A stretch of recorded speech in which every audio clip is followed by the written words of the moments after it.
Partiamo da un dato di fatto. Un anno fa un Veneto su due ha votato questa maggioranza e questo Presidente che avevano nel proprio programma elettorale la riforma della sanità che prevede la riduzione delle ULSS e la realizzazione dell'azienda zero a seguito dei tagli continui alla sanità che sta portando avanti il governo.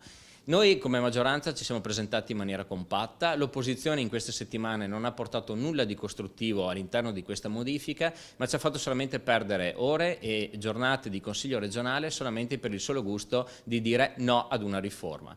Noi siamo disposti al dialogo e al confronto su elementi di sostanza, non sul becero ostruzionismo. Quindi se gli amici del Partito Democratico piuttosto che del Movimento 5 Stelle vogliono portare il loro contributo migliorativo, siamo pronti e disponibili ad ascoltarli. Se vogliono solamente fare del becero ostruzionismo, noi li avvisiamo già da oggi che saremo disposti a convocare il Consiglio regionale anche a Ferragosto. L'ostruzionismo a cui oggi assistiamo sta creando notevoli problemi alla sanità del Veneto, primo tra tutti quello legato al fatto che oggi 21 ULSS sono dirette da 9 direttori generali. Non è pensabile andare avanti ancora per mesi in questa situazione perché non si possono gestire 21 aziende sanitarie con 9 dirigenti i quali sono sotto pressione, devono seguire i comuni, devono seguire 21 bilanci, devono seguire tutto per 21, quindi questa situazione è intollerabile, bisogna assolutamente chiudere questa riforma, chiuderla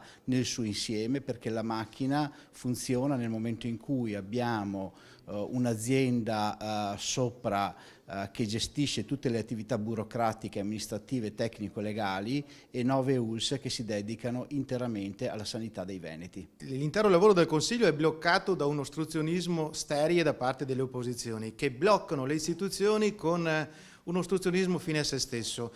Io stesso ho dovuto convocare la commissione che presiedo durante l'ora di pausa del Consiglio regionale per riuscire a dare il nostro parere a provvedimenti che sono molto attesi da parte della cittadinanza, da parte delle imprese. Non è possibile che la regione venga bloccata e si dia un'impressione all'esterno che il palazzo non è attento alle esigenze dei cittadini e delle imprese. Quindi chiediamo all'opposizione non uno sterile ostruzionismo, ma una posizione costruttiva che siamo disposti a valutare per migliorare il provvedimento che abbiamo presentato, che possa rappresentare una pietra miliare per la sanità del futuro, per garantire un servizio sanitario ancora migliore a beneficio dei cittadini. Azienda zero e numero delle ULSS devono stare insieme, non si può richiedere solo lo stralcio dell'azienda zero. Dal nostro punto di vista è necessaria sia l'azienda zero ed è giusto il numero delle 9 ULSS. Per quanto mi riguarda soprattutto l'inserimento dell'ULSS pedemontana è azzeccatissimo, è stato chiesto dai sindaci dell'ULSS 4 ma anche da quelli dell'ULSS 3.